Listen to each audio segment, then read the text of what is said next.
Hey, Dr. Rissman here to talk about the angry brain.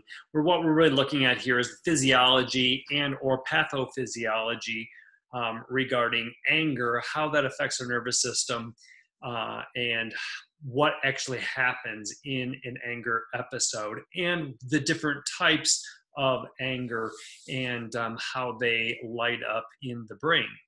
So let's go ahead and get started.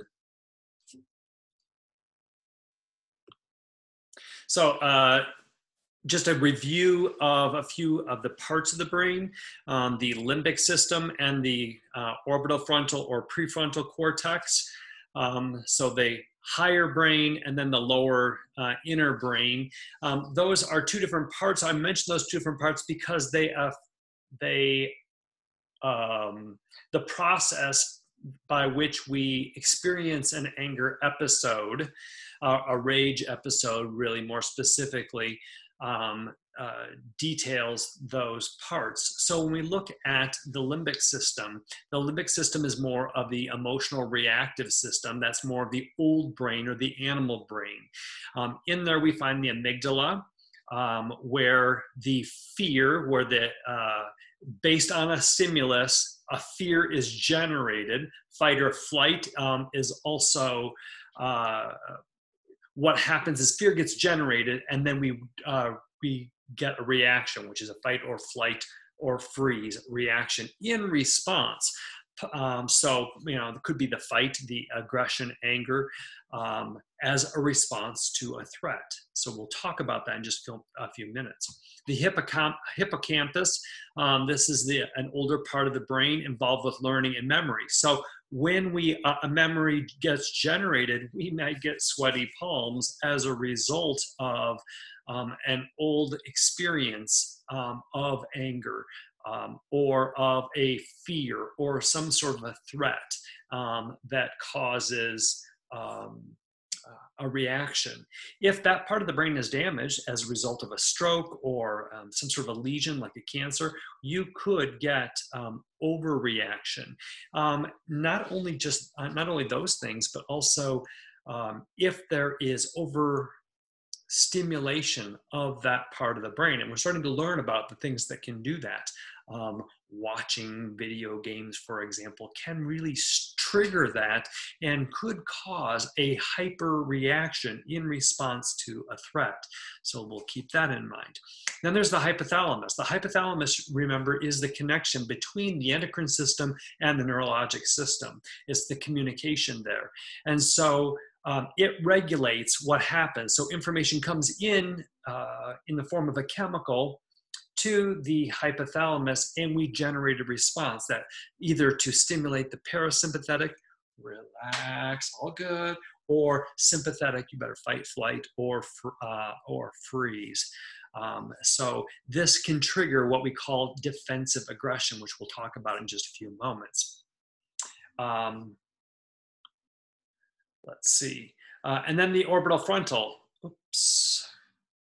The orbital frontal or prefrontal cortex. So that's the higher brain. That's the part that that starts to take in information that gets generated early on. We'll talk about the process.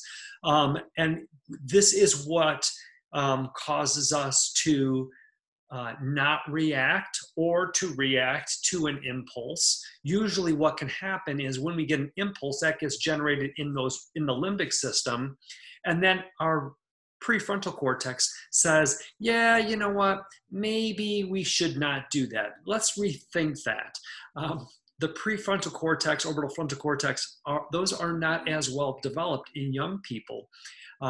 Possibly up till age 25, and I've seen even later, maybe even up to 27, not as well developed. That's why when you ask a young man, a boy, a 12-year-old boy, who I might have one, what were you thinking when you did that?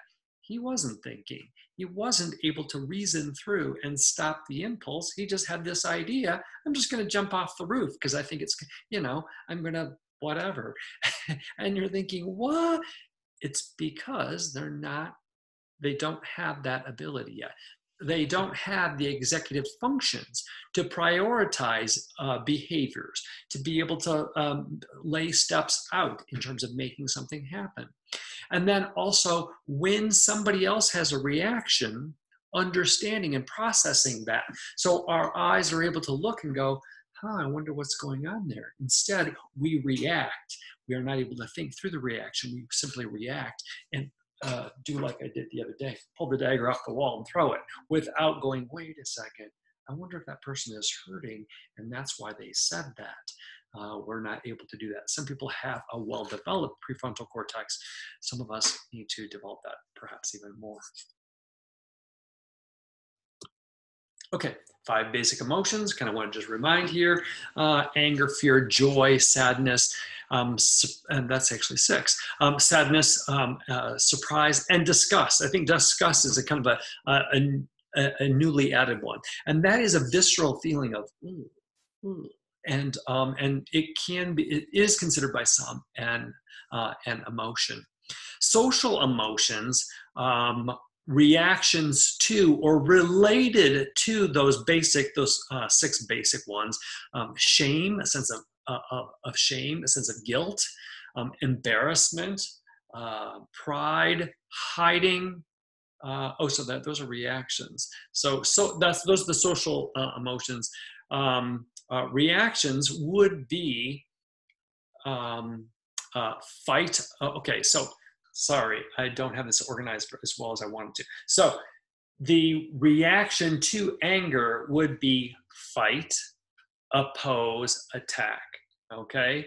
With fear, the reaction is flight or escape, possibly getting that mixed up a little bit, and fighting for some, especially men, in the face of fear. Joy, we move toward or we continue it. Sadness, we pull back, we retrieve, we go in, we gather in to comfort. Surprise, we push, we tend to, actually, I think surprise is the one that is maybe not represented here, because with disgust, we would repel, we go, oh, no, get rid of, push that away. Surprise would be the reaction to surprise is probably, could be any of those. I've seen people fight in reaction to a surprise. I've seen people get scared and move away. So it sort of depends on the context, perhaps. In the terms of the social emotions, when there's shame, we hide from shame. When there's guilt, we may repair that.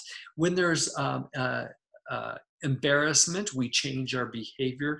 And when there's pride, we get big, we grow larger. All right, so just some information just to recall so that we understand what might be happening in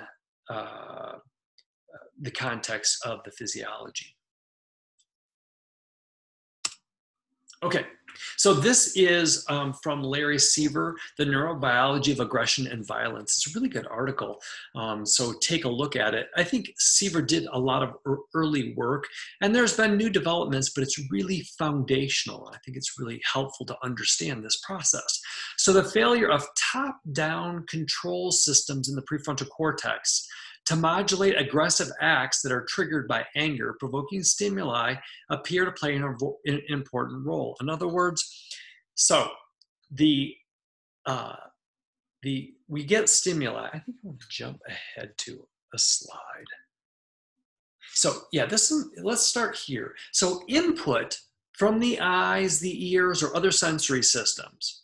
Okay, information is coming in. We're seeing the lion come at us.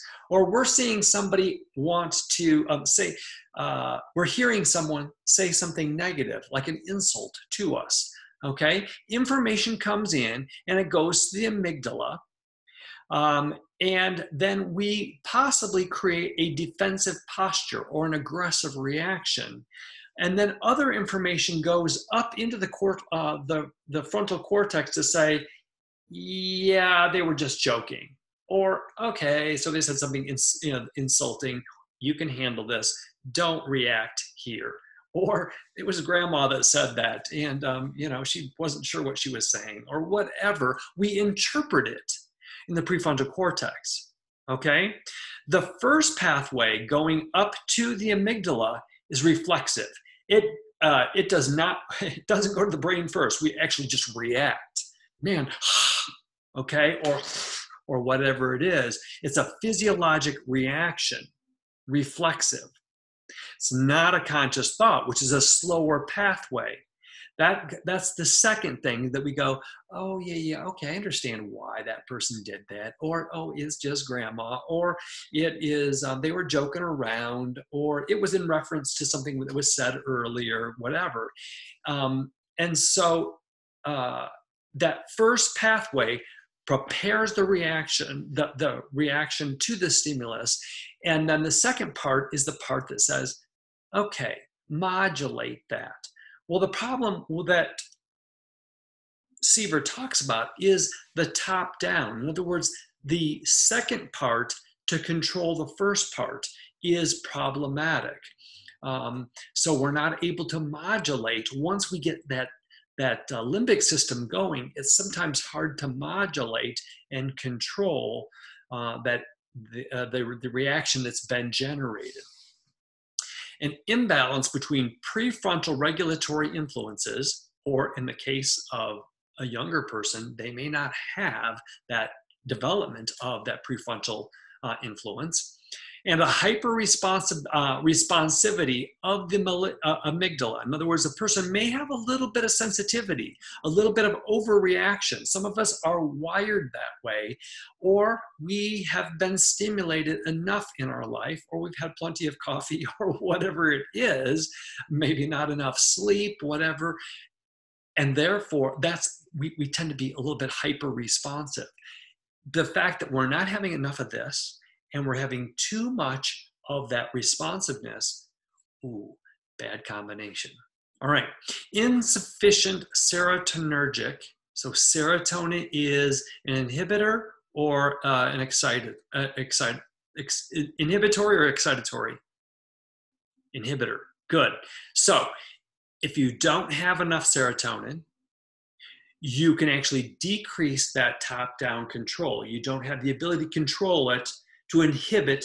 Therefore, you get an excessive catecholaminergic stimulation. So stimulation of the catecholamines and subcortical imbalances of glutamine. Glutamine is excitatory. For those of you that took Pathophys, you'll remember that glutamate starts that stimulation process, and GABAergic are inhibitory. So GABA is the inhibitor and the glutamine being the excitatory. So the imbalance of those two things can cause us to have an overreaction that results in a problem. Pharmacological interventions such as mood stabilizers, SSRIs, to increase our serotonin, increase our inhibitors, may be helpful at exerting more top-down control and give us some time to process, and can be long-term therapeutic as well. And there's herbs, there's all kinds of things. Okay, so we talked about this pathway. So that's the process by which it happens. It ignites that the limbic system, and then it moves up to the higher brain, where we're able to think through it and go, wait, do I want to react this way, or do I not want to react this way? Some of us tend to, because of what we just talked about, these balances of the balance of the stimulatory and inhibitory system, we can get overreactive. That's why some people tend to be more sensitive and more reactive than others. It's not just that we're wimps. Okay, this is a really good one here. Unfortunately,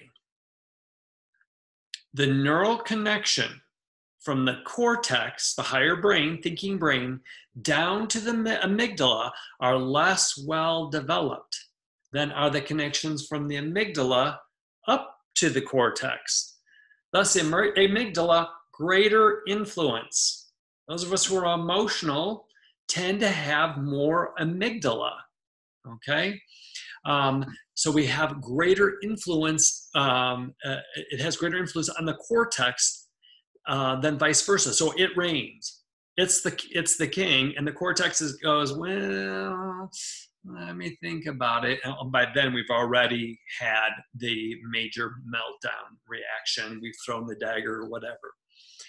Once an emotion has been turned on, it's difficult for the cortex to turn it off. Once that amygdala, that limbic system is ignited, the hypothalamus, the sympathetic response, okay, it's really hard to turn it down. Now, this is really important because there's an implication for therapeutics here as well. So, in response to that, the hypothalamus got stimulated. Now we're, the adrenal glands got stimulated, the catecholamines got turned on, blood pressure, we're ready to fight or run. Attention narrows. Our pupils constrict, but we are zeroed in on making sure that we have an appropriate response. The heart rate accelerates, increase in breath rate, the blood starts to coagulate. There's a whole host of things that happen that get us ready for fight, flight, or freeze. Okay.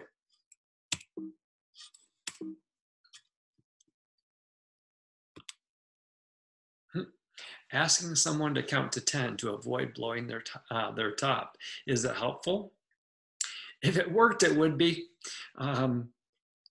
If you can get a little bit of time to allow for that top down to go, wait a second, not so sure. If you can figure out a way to, in some way, slow the heart rate, the catecholaminergic response, there's a word. If you can slow that down, it may be helpful. The problem is telling someone, it actually stimulates a part of the brain that causes even more reaction. So it's not all that helpful sometimes. If a person could do it, if you could remove them from the situation, or use words like stay, really, I find that actually kind words like talking to the person very quietly, it's all right, you're just getting angry, or you're just reacting, somehow it bringing it back down, really helpful, but very challenging. So this is all from Alan Siegel, 2005 article, The Neurobiology, also another good one, and it goes in much more detail than I'm able to do here. But he talks about different forms of rage. Well, now this is interesting because this overlaps well with Moyer's work in 1968, looking at various forms of animal aggression. And so we'll find the overlap to aggression in people. Different types include fear-induced. So that's the cornered animal. That could be a cornered child too, or a victim who feels fear-induced. They may get very aggressive because they have no response. You've seen a cornered animal that'll strike out, and that is because they're very fearful.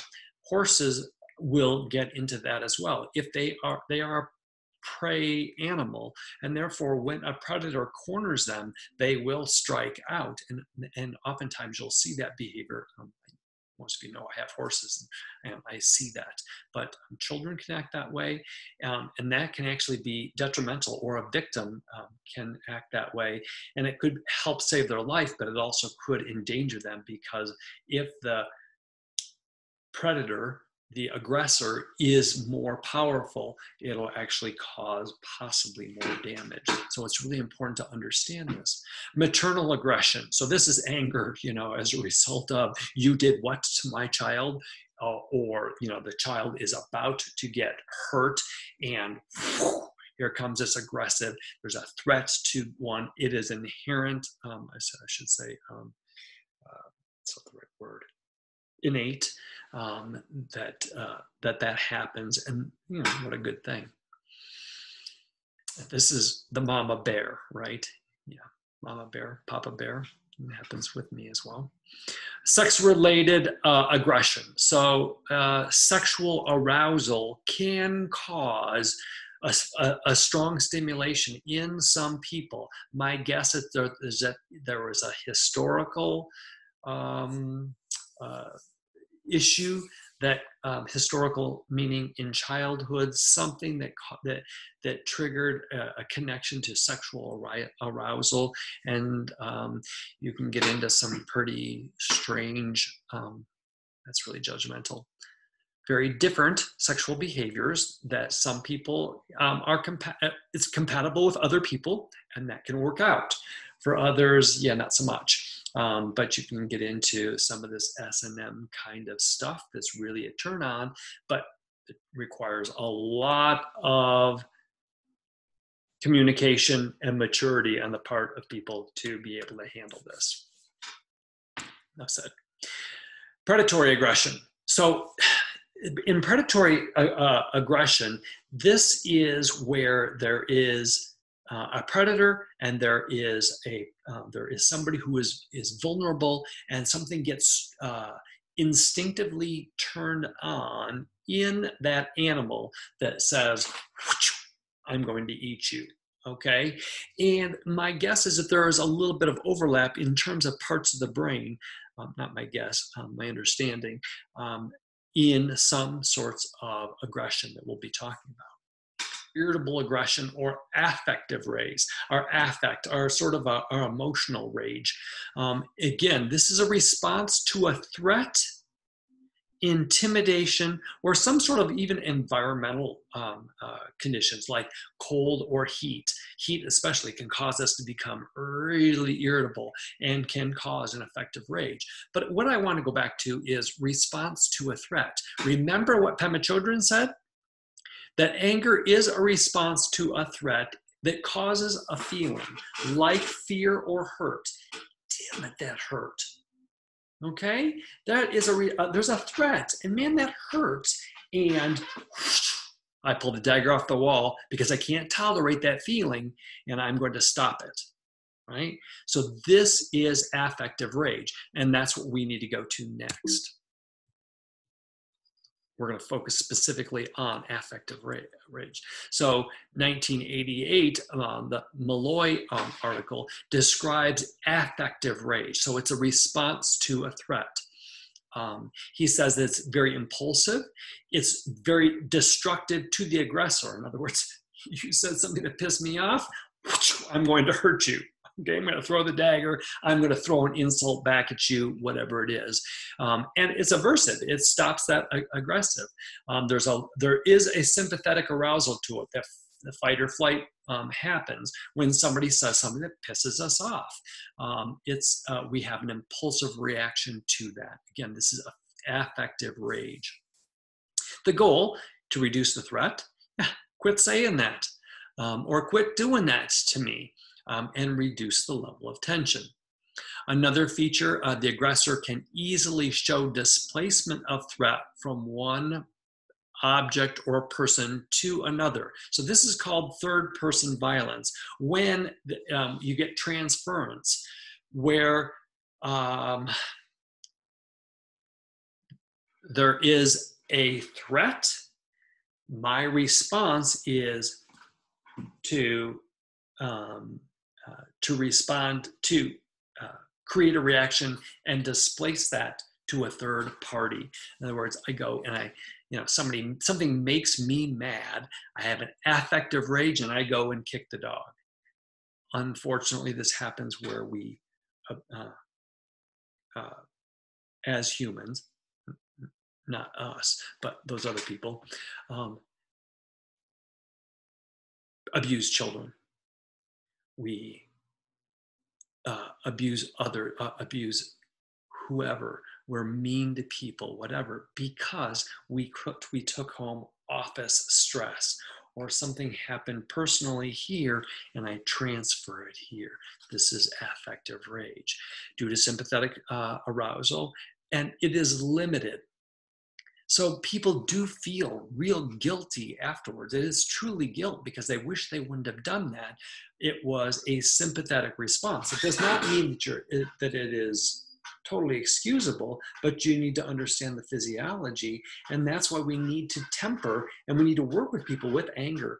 I love working as a naturopathic physician with anger because you can use herbs, you can use various supplements to manipulate that response so it slows the reaction of that bottom up, and it increases the time of the top down to get some results. Display of posturing, clenching, obscene language, you're familiar. The individual is able to experience the emotional state, and the state is generally averse to in other words, we don't like it. Okay, we experience it, and we don't like that it's happening, but it is a physiologic response. Now, I will say that there are some forms of rage that do feel good.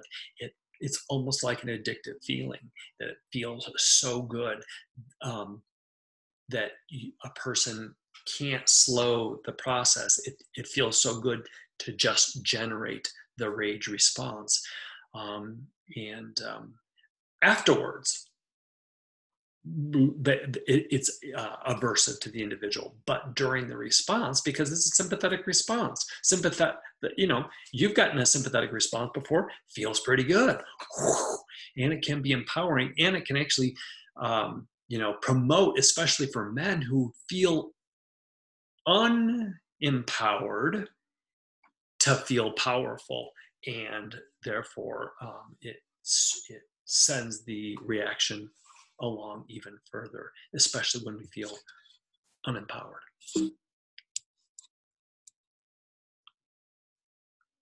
So affective rage, also called episodic dyscontrol. It was coined in 1977, the original ED, ED meaning erectile dysfunction. I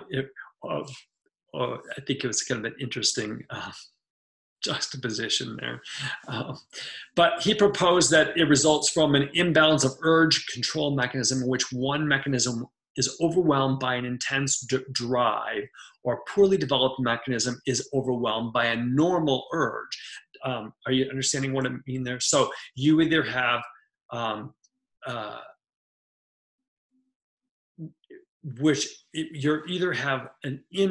one type of imbalance or the other. You cannot control either a normal urge to towards anger, but you have a poor ability to stop that. So your top down is not so good, or you have such an incredible bottom up. The limbic system is too strong, and it overpowers, as I talked about earlier. Excessive neuronal discharges from the limbic system to the subcortical, such as hypothalamus and the brainstem. So a real strong reaction from the limbic system into that system that gets everything going in terms of the sympathetic response, and it's really hard to stop it. This has been described more recently by Kokoro and a few others as intermittent explosive disorder. And it is interesting that a lot more people probably have intermittent explosive disorder. It's actually in the DSM as a disorder, and very little attention is given to it. But some people have a dysregulated system such that they go into that. A little bit challenging because we don't want people to have an excuse to discharge on others. However, we do want to explain it so that we can understand it, and perhaps to rebalance that system.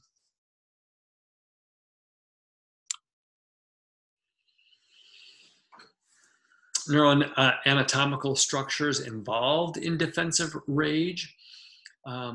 This is not affective rage, this is defensive rage.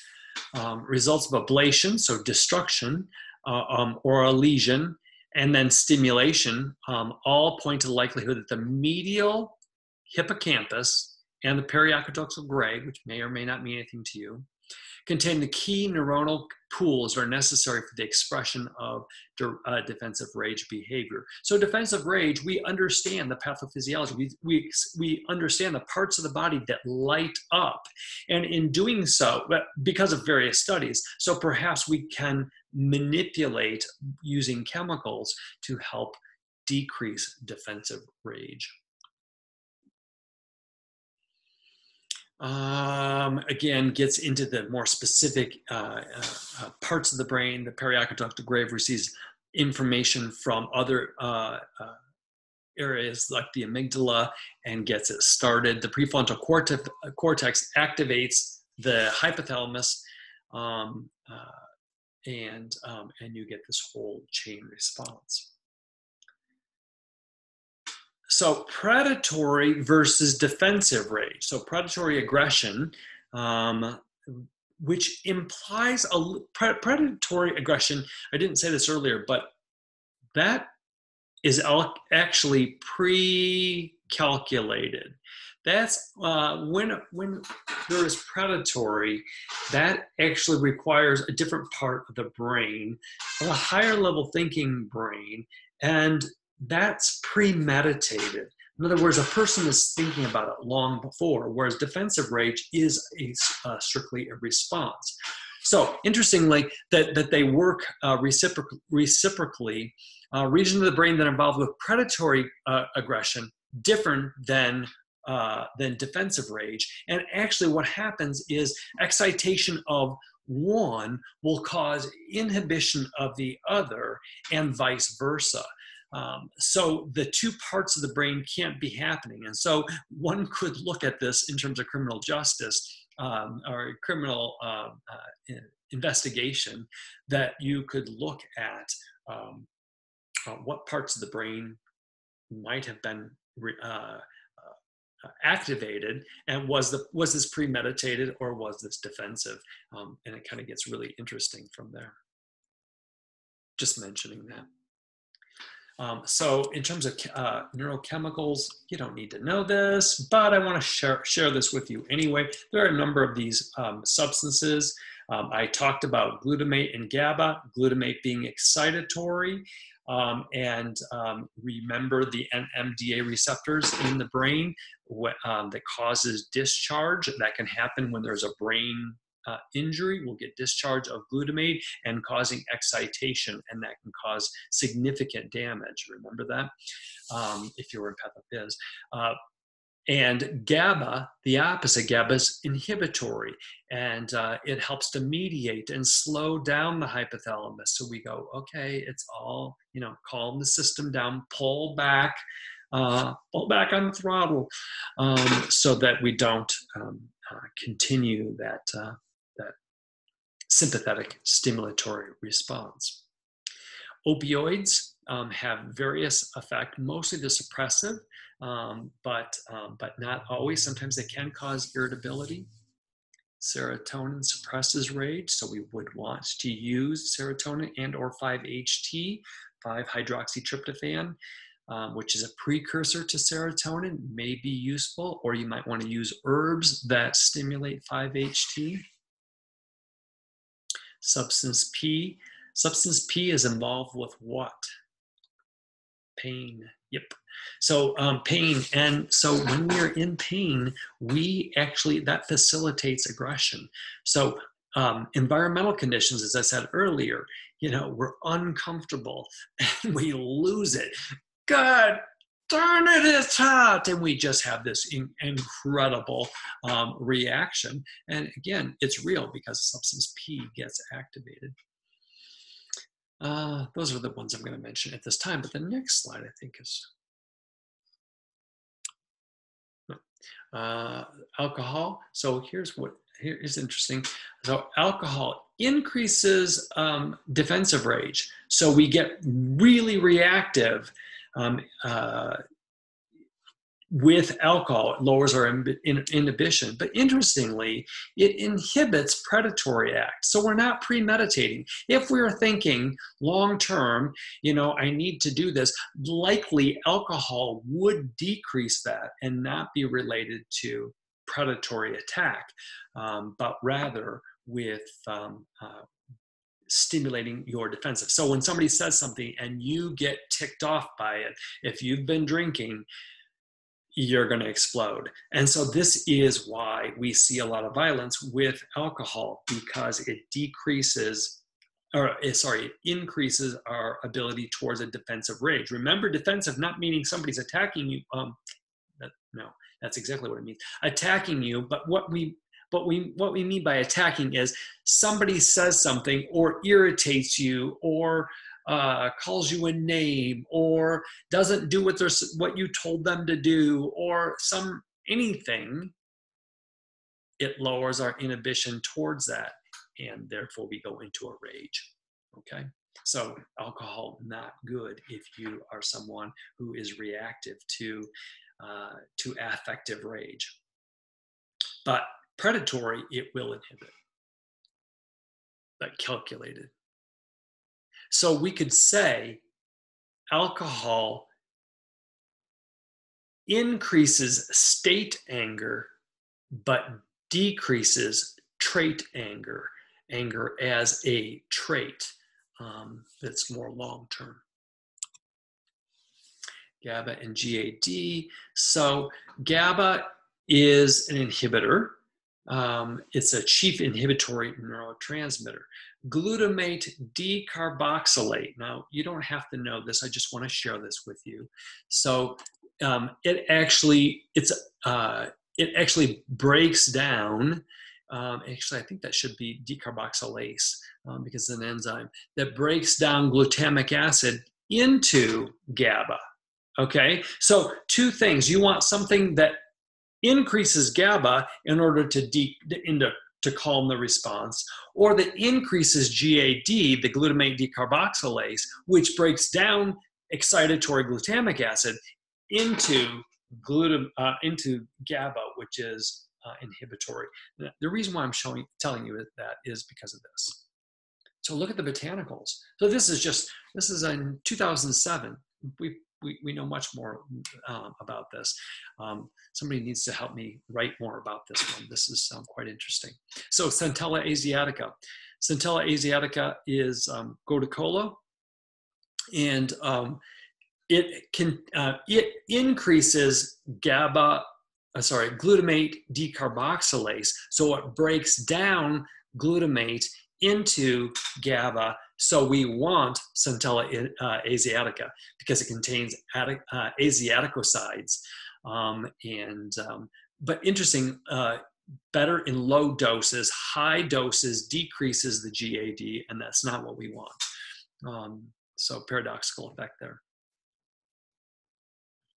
Melissa or lemon balm. Lemon balm is a calmer because, it decreases GABA. Let's see. I don't know if that's correct.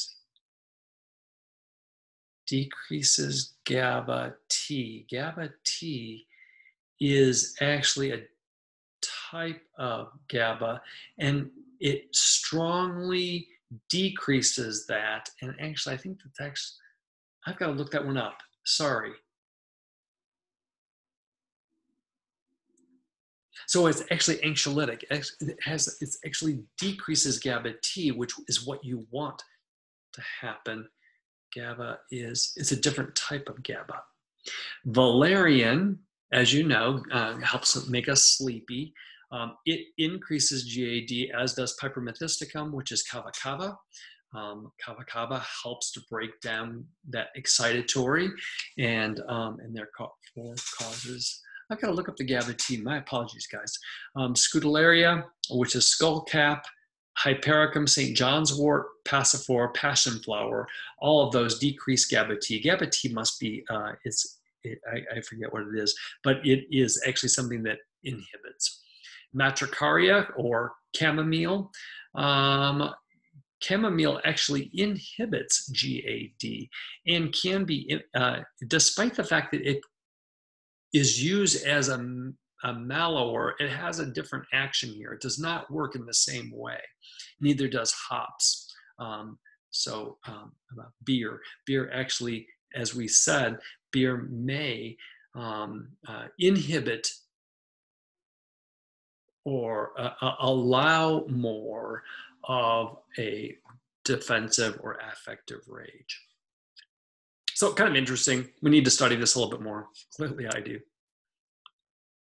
Okay, that's it for the physiology. Now, in the next, in another presentation, I'm going to talk about the health effects of anger. But in this one simply, how does it work in the neurologic system? Hope you gained something here.